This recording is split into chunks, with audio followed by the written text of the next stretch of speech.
If you are capable of causing depression to yourself, I'm saying this not without any concern for your illness or not due to lack of compassion, because that is the nature of what's happening to you. If you're causing depression to yourself, you are able to generate substantial amount of intense emotions and thoughts, but in the wrong direction. If you don't have very strong emotions, very intense thoughts about something, you cannot get depressed. It is just that you are generating thoughts and emotion which work against you, not for you. So you are strong enough to cause depression to yourself, because for you to cause a mental illness for yourself, unless you're pathologically ill, which is just a small number of people, rest are all self-created. Most of them are self-created. A few are pathologically ill, they cannot help it. It just comes from within because of genetic and other factors. Almost everybody here, if we train them towards a certain kind of thought process and emotion and push them a little bit with the outside situations, almost everybody will go lose their mental balance. They will become clinically ill. They can be driven to madness, I'm saying, because the line between sanity and insanity is very thin. People keep pushing it. You get angry, you're pushing the line. It's a thin line. In fact, when you get angry, you know you're pushing the line. That's why the expression, I was mad at somebody. You're not mad at somebody, you're just going mad. You cannot be mad at somebody. You're just pushing your sanity, the boundaries of sanity, and moving into insanity for a certain period of time and coming back. You do one thing every day, you try this, 10 minutes a day. Try intense anger on somebody. You will see in 3 months' time, you will be clinically there. Yes, just try it if you want, because if you keep pushing the line, you go mad and you come back, you go mad and you come back, one day you're not able to come back, that's all. One day you're not able to turn back, then you're clinically ill. You must understand, even if you got angry for a moment, you're already ill. Maybe you don't get the certificate of diagnosis. They don't slap a certificate on you that you're gone, but you are going, isn't it? You think it's your right to throw tantrums, you think it's your right to get angry with people, you think it's your privilege to be depressed so that you'll get attention from somebody. You keep playing this, one day you will not be able to turn back. From occasionally you may experience low levels of physical energy, and this can affect the mind too. The important thing is, first of all, when you talk about being depressed and so on, to see whether there is… what kind of thoughts are being created in your mind during that time. Ask yourself whether, or examine whether the certain types of thinking create that feeling of depression. Thoughts like, oh, it's all pointless anyway, or what's the point of it all, I hate this world, there's no point in even struggling anymore, I'm fed up, completely fed up with life, I can't take anymore. That type of thinking. Are you aware what is the relationship between the emotion that you feel and your thought processes? Are perhaps your thoughts creating that emotion? Or could it be that the emotion is creating the thoughts? So when you are depressed, there will be certain thoughts going through your mind, and probably there will not be pleasant thoughts. So be aware of the relationship between what you're feeling, this depressed feeling of sadness, depression, you feel dejected, and your thought processes. And if in the moment of thinking, those types of thought that accompany the feeling of depression or pointlessness, if you can be there and observe those thoughts, then again, as in the first question, answer to the first question, when you recognize those thoughts, you no longer completely believe in them. You recognize them as a conditioned movement in your mind. And then you may be able to come to an acceptance of whatever it is you're feeling at this moment without adding the baggage of thought to it. So what remains then is this feeling of perhaps low energy, or it could be an activation of your pain body to some extent. You feel emotion in you that doesn't feel good, but you're then no longer fueling it with your thinking. So if there's enough awareness in you while you're going through a period of depression, allow yourself to feel what it is you're feeling, but be careful that you don't fuel it with your thinking. And if you feel what you feel, that's all you have to do is surrender to your experience of this moment. You accept your experience of this moment, which at this moment may be not pleasant, but that's what is inside you. Practice bravery training. You want to be a great footballer. We understand you've got to put in the time to practice. You want to be a great chef. We understand you've got to do the practice. You want to be a great entrepreneur. You've got to put in the hours of rigor and discipline building your business. You want to be a great chess champion. Of course, they're obsessed monomaniacally with practice. And yet when it comes to fear, we don't live in a society that values bravery training. You don't really hear people saying, go out and use this day to practice becoming fearless. And yet, we all know the 10,000 hour rule. We all know the 10-year rule pioneered by Anders Ericsson at University of Florida, the preeminent researcher in the field of exceptional performance. And that 10-year rule has now been popularized by a lot of authors. But what he found was this: if you look at any great performer, they had one thing in common. They spent the equivalent of 10 years or 10,000 hours practicing their skill before the first signs of genius showed up. And so to become fearless, why not find some time every day to practice becoming fearless? Why not use whatever irritates you or frustrates you or frightens you during your day as bravery training? So let's say your supervisor walks in and says, tomorrow I'd like to give you to give a presentation on that project you did so brilliantly on. And start to pay attention. You notice you start to feel afraid. Develop the mindset where you say, okay, I'm going to say yes, because that is bravery training. Let's say you go home and with your intimate partner, you want to speak up, you want to say something. Maybe you want to ask for more love. Maybe you want to ask for one of your needs to be met because you feel it's unmet. But then you feel, well, what if he or she judges me? What if I get laughed at? What if they think I'm strange? Develop the mindset where you recognize that everything that scares you is bravery training. Okay, so what I'm suggesting on the first insight is really practice becoming fearless, and you will become a fearless human being.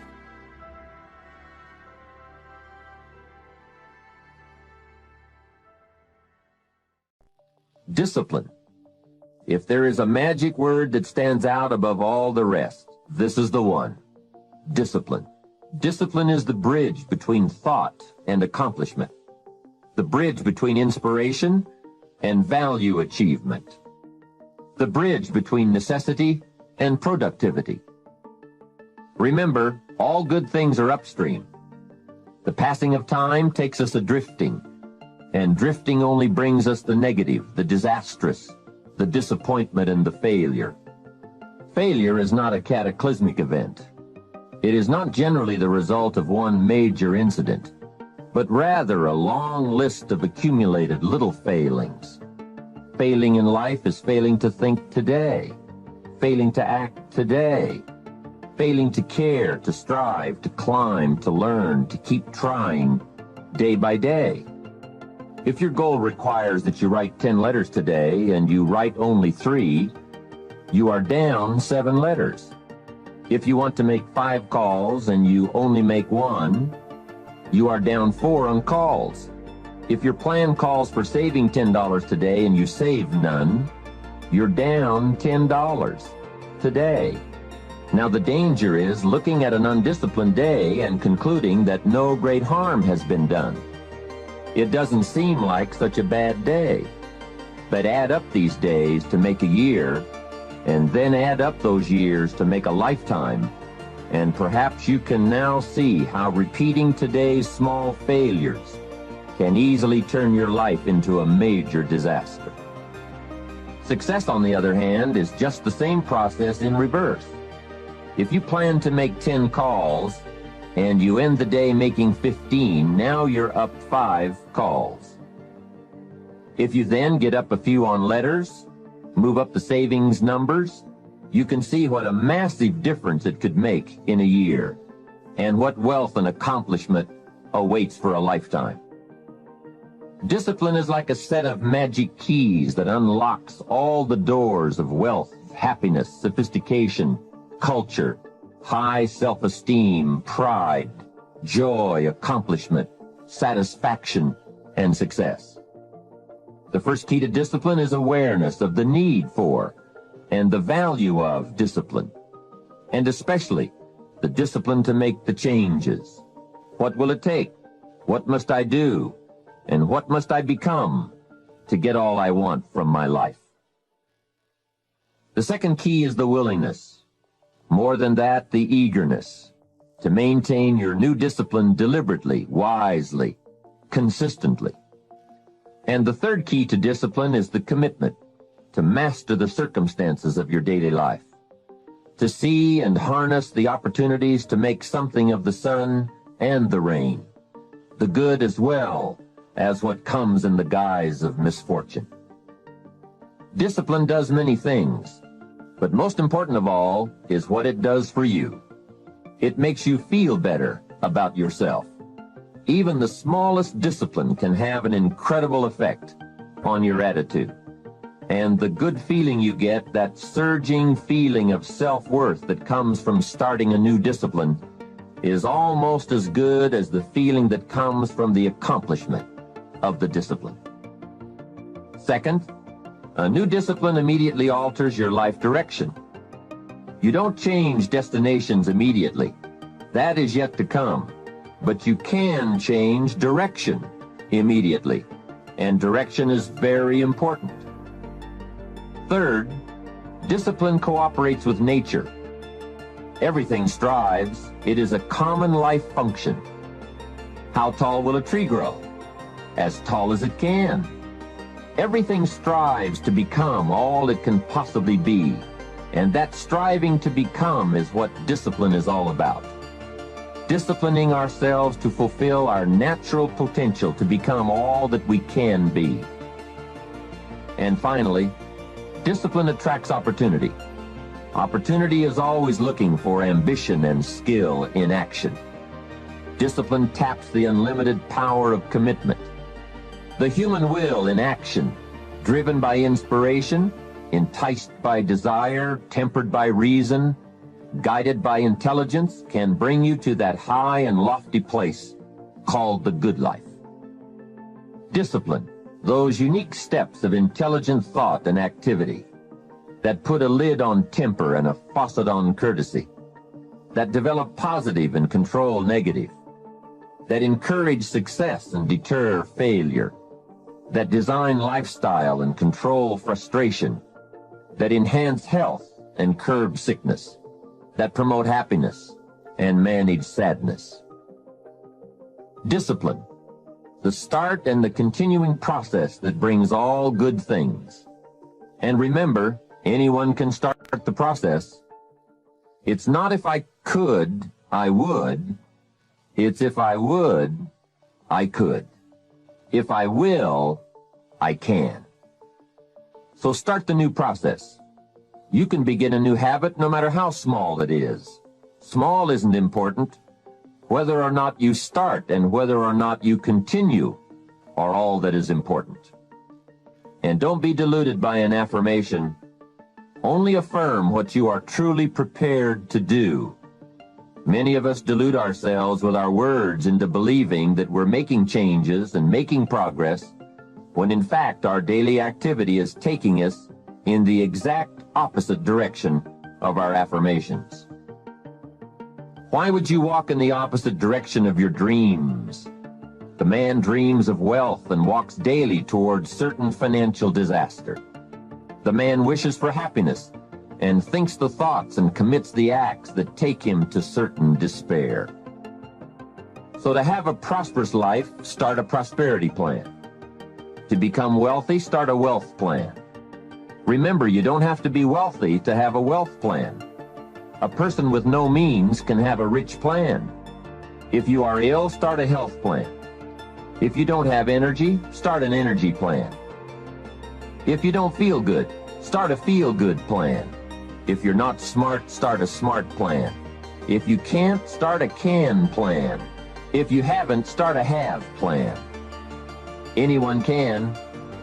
Even a bad person can start hearing good messages and reading good books.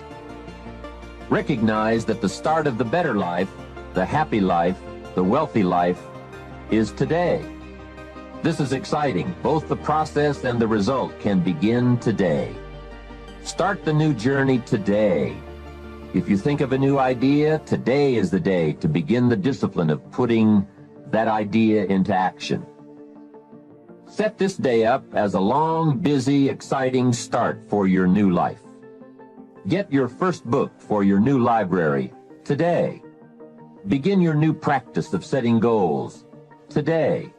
Start clearing out a drawer of your new orderly desk today. Start eating an apple a day on your new health plan today. Put some money in your new investment for fortune account today. Start reading with intensity for your new wealth of mind plan today. Write a postponed letter today. Make a delayed telephone call today. Pick up your camera and take a picture of something to start your new treasury of photographs today. Get some momentum going on your new commitment to the better life. See how many activities you can pile on in this first day. Go all out. Break away from the negative downward pull of gravity. Start the thrusters going. Prove to yourself that waiting is over, hoping is past, and that faith and action have now taken charge. It's a new day, a new beginning for your new life.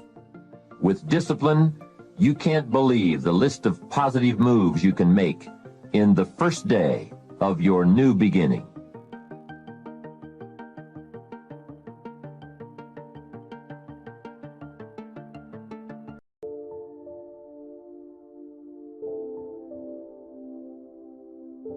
Sometimes you can figure it out, sometimes there's no way to figure it out. Sometimes it goes well, sometimes it gets in a knot. Sometimes it sails along, sometimes it gets in reverse. See, that's not going to change. The last 6,000 years reads like this: opportunity mixed with difficulty. That's how it reads. It isn't going to change. The man says, well, then how will my life change? And the answer is, when you change. Whether I'm talking to high school kids or business executives, my message is always the same. Have you ever noticed that some people don't do well because they major in minor things? Whatever you do, check at the end of the week, the end of the year, and make sure you're not spending major time on minor things. Otherwise, you will wind up with a below-average life. Now, before I get to the 4 major lessons, here are 2 phrases to consider. First, life and business are like the changing seasons. That's one of the best ways to illustrate life. It's like the seasons that change.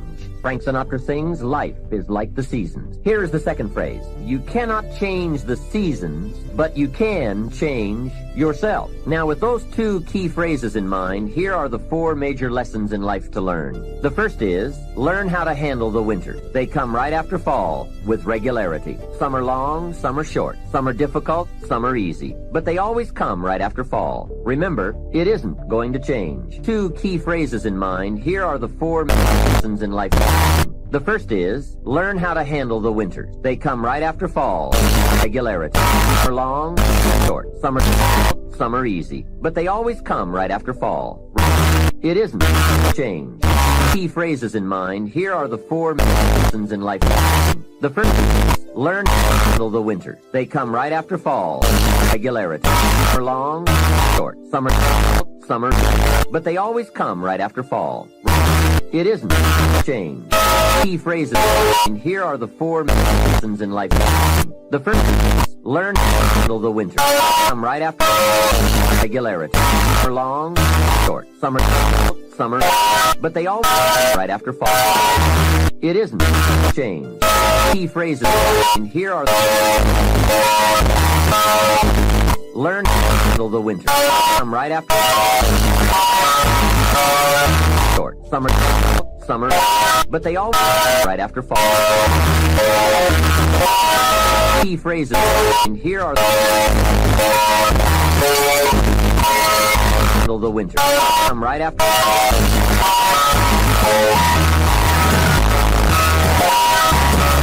right after fall.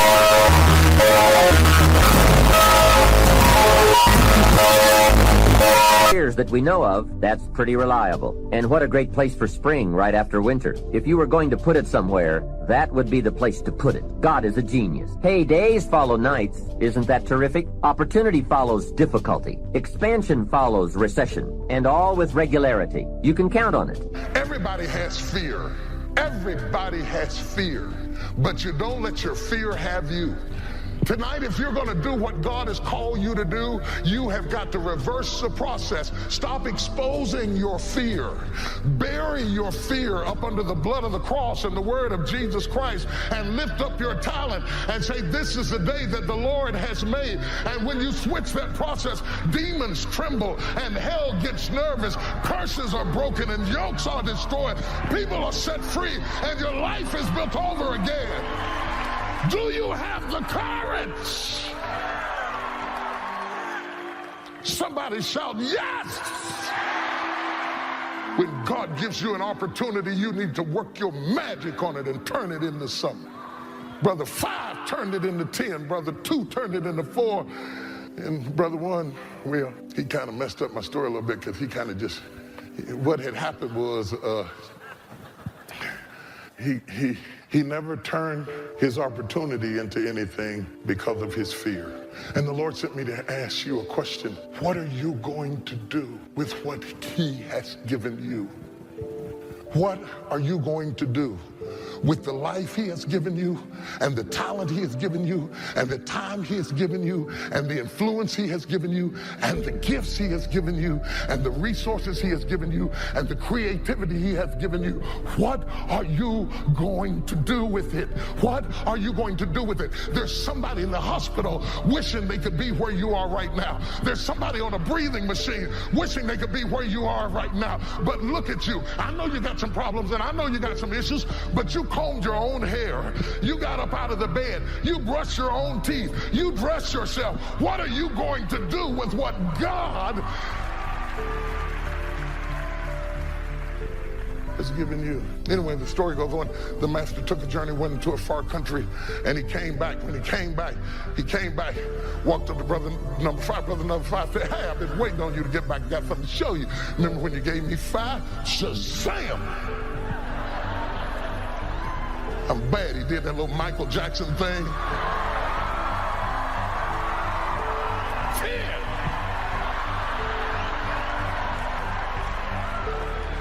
Brother number 2 said, excuse me, let me show you some. Shazam! 4. I imagine in my mind, brother number 10 looked at brother number 4 and said, how can you be that happy about 4? I got 10 and you got 4.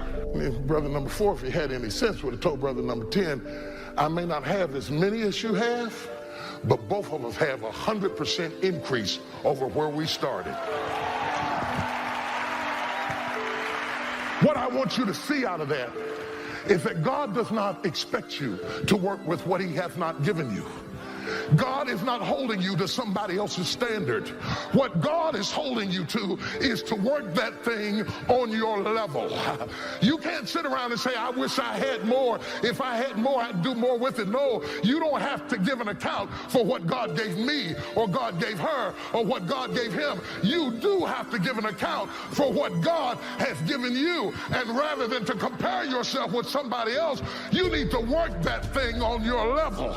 You have to write it down. It's a principle of success. Anybody can be successful. You just have to know the principles of success. See, I know the principles of success. I could stop and go start selling tomatoes, and I could go make a lot of money selling tomatoes. You know why? Because I know the principles of success. The second principle you need to know is you have to write it down. But that's the scripture. That's Habakkuk 2:2. Write the vision and make it plain, so that he who reads it will run to it. And even though it tarry, wait for it, for surely it will come at an appointed time. I don't know but 4-5, but I know 4-5 good ones though. Everything I've ever dreamed and asked God for, I done wrote it down. Everything I ever had come from a piece of paper, and everything extra I got come from his grace. I got stuff, he gave me stuff more than on the paper. But see, you ain't got no time for that though. So here's the exercise I want all of you to do. I'm just telling you how to be successful. This is how I did it. I ain't gonna take no course. I don't have no, I flunked out of school. I have no education. I got no education. You know, I did a commercial for Strayer University. I'm about to sign a deal, big deal. And the lady comes in the room, black lady, she's the head of marketing. She said, Mr. Harvey, before we sign this deal, I understand that you didn't complete your degree. I said, no, I flunked out of school. She said, well, I think it would be most effective if you would go back to school as a part of this deal. We'll pay you the money we said, but we'd like for you to complete your education. It would send such a riveting message to everybody. I said, what is I'm going to school for? What is I'm going to school for? I know that lady wanted to say, ain't it obvious? First of all, you stupid. I said, what is I'm going to school for? She said, to complete your education. I said, but what is I'm going to go for? She said, what is I'm going to go for? That threw her in the circle. Yeah, what is I'm going for? She said, to complete your education and send a message to people about being successful. I looked at this lady, I said, ma'am, I can't go back to school. She said, why? I said, because I'm too old. She said, you're never too old to get an education. I said, but let me ask you this way. Why would I go back to school? Because what is I'm going for, you didn't understand that. So why would I go back to school? She said, to further your education. I said, why are all these people getting education? To have a better life. What course do you offer that's going to give me a better life than the one I got right now? Because right now, I'm making a lot of money with these jokes, lady, and I don't see why I would stop telling these jokes to come and go to Strayer University. She said, well, if you don't go back to school, Mr. Harvey, we won't be doing the deal. So I got on button my suit up. She said, where are you going? I said, you just said if I don't go back to school, we ain't finna do the deal. Clearly, I'm not finna go back to school. She said, why are you so insistent about not going back to school? I said, you have any idea how much money I'm making? Why would I stop doing that to go back to school? And then she made me mad. I just said, you know what, lady? She said, there are people with multiple degrees. I said, if you got one degree and it ain't working for you, why would you go get another one of them?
What I'd like for you to do right now, I want you to think about your dream. Think about your dream right now. I want you to think about it. Now, ladies and gentlemen, let me share something with you. I do not believe that any of us have dreams that were not given to us for the purpose of accomplishing those particular dreams. I started out, as was indicated, very humble beginnings. I don't know what that dream is that you have. I don't care how far-fetched it might appear to be. I don't care how disappointing it might have been as you've been working toward that dream. That dream that you're holding in your mind, that it's possible. See, sometimes we can't say, I can do that. But what we can say, that I can have my dream. As we work on it day in and day out, no one, ladies and gentlemen, could have convinced me when I started out working on my dream, and I want you to think about whatever your dream is. I was willing to take a chance, and most people won't do that. Most of the people that you talk to, these are not risk takers. Most people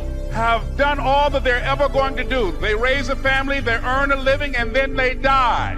But people who are running toward their dreams, life has a special kind of meaning. That in the process of working on your dreams, you are going to incur a lot of disappointment, a lot of failure, a lot of pain, a lot of defeats. But in the process of doing that, you will discover some things about yourself that you don't know right now. That you have greatness within you, that you're more powerful than you can ever begin to imagine, that you are greater than your circumstances, that you don't have to go through life being a victim. I was born in Miami, Florida, in an area in an abandoned building on a hard linoleum floor with my twin brother. We were adopted. When I was in 5th grade, I was identified as EMR, labeled educable, mentally retarded, and stayed in that category until I got out of high school. But I met a high school teacher who one day changed my life. I was waiting on another student. When he came in, he said to me, young man, go to the board and write what I'm about to tell you. And I said, I can't do that, sir. And he said, why not? I'm not one of your students. He said, it doesn't matter. Follow my directions. I said, I can't do that, sir, because I'm educable, mentally retarded. And he came from behind his desk and he looked at me. Someone's opinion of you does not have to become your reality. I just make mine so simple that it really doesn't have those complications. If on your goal list is a ranch in Montana, and you say, well, if I worked hard and maybe it's my second year of following an entrepreneurial project and I'm doing fairly well, I think maybe I could accomplish that in 5 years. Sure enough, if good things happen, it's down to 3. If it takes me a little longer, maybe that's off in 10. But I just leave it on my list, not to make it an obsession. And then maybe the more I think about it, say, no, not a farm in Montana. An apartment in New York on Park Avenue. I think I'll change to that. I think that makes it easier. Let that inspire you. If goals inspire you to higher achievement of things and occasions and places you want to go and things you want to see and people you want to meet, if only a little of it comes true, but all of it served as inspiration along the way to do better and work harder, and say maybe some of these goals will be closer than I thought now, it looks exciting. All of that serves you well. Who cares how close you got? Who cares if you set 200 goals and only got 10? It doesn't really matter. And I think if you make it that easy on yourself, tear up the list if you want to, start over. I've gotten some better information now. I'm not going to go for that.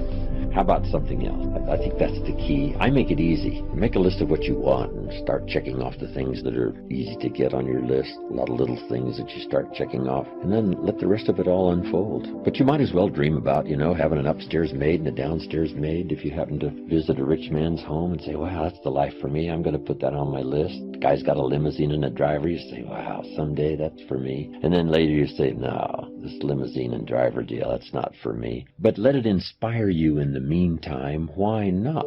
Even if you change your mind, threw that out, put in something else. One of my friends brought me on his Learjet the other day from San Jose to Van Nuys, close to my home. I thought, wow, it'd be nice to have a jet like this. But I think it only seats 4 people or 5. It was really small. Then he's got an 8-passenger helicopter, pilot and a co-pilot and 6 passengers. It's the latest state-of-the-art, fine machine.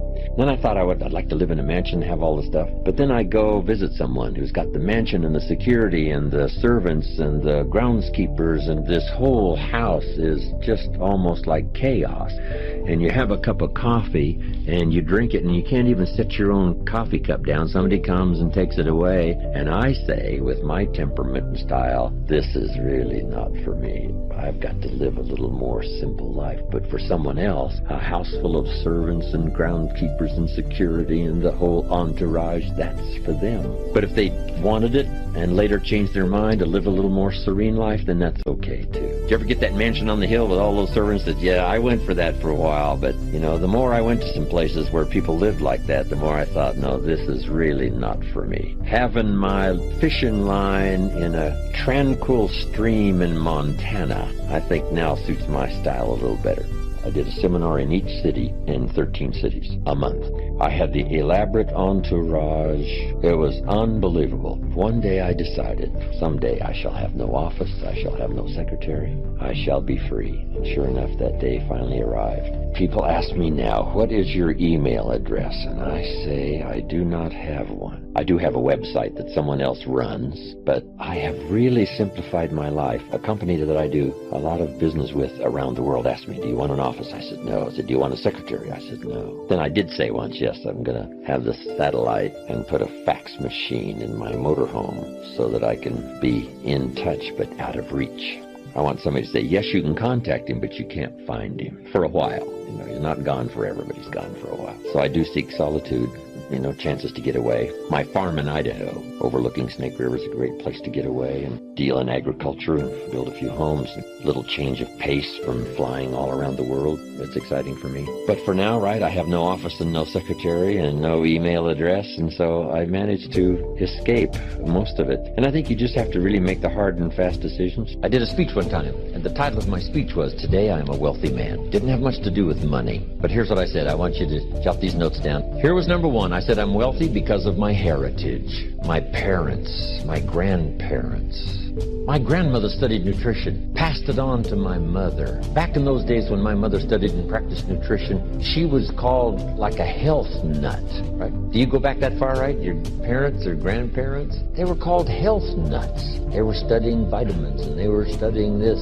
Mama used to mix up some of this stuff for me and Papa and said, if this don't kill us, I think it'll help. And we're, gagging this stuff down. My mother, with the practice and study of better nutrition, extended her life at least, the doctor said, at least 20 years. Said if your mother hadn't have done that, she wouldn't have lived that extra 20 years. He said when your mother died, the walls of her heart were paper thin He said how she lived this last 20 years is incomprehensible. And then I told him, Mama used to do all the juices, had the distiller to distill the water, all the stuff that was considered kind of kooky, right? Back in the 40s and the 50s and 60s. Herbs and twigs, I mean, something to smoke. But Mama did all that stuff. Extended her life over 20 years. My father lived to be 93, never had a major illness. I've never had one. Passed it on to my children, my grandchildren. Unbelievable. My heritage, what's that worth? It's worth a fortune. So you got to contemplate every once in a while your blessings, and part of your blessing is your heritage. Next is the heritage of your country. We that come from the free country,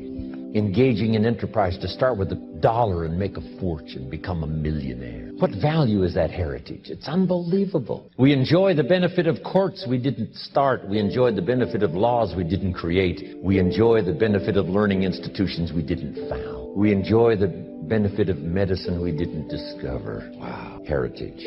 Next, I said, I'm a wealthy man because of my experiences. Experience makes you rich. Here's what you must treat your experiences as: commodity. You must treat your experiences as high value. You must treat your experiences as capital so that you can invest in the future what you've learned in the past. My experiences now have taken me around the world. A birthday celebration last year, right, in 16 cities. It was one of the most unbelievable experiences of my life. A group got together in Italy and gave me a helicopter tour of Sorrento, Naples, Vesuvius, the Isle of Capri, Pompeii from the air. Wow. Unbelievable experience. God is not going to let the opposition delay you from your destiny. He has already scheduled your destiny moments. It may feel like you're falling behind. The opposition is holding you back. Stay encouraged. At the right time, that adversity is going to hurry out of your way. Red seas can't keep you from your purpose. God knows how to part those waters. Legal situations, companies that seem bigger, stronger, they can't stop God's plan for your life. It may feel like you're stuck. You don't see anything improving. Don't worry. God knows how to do a quick work. It can happen suddenly.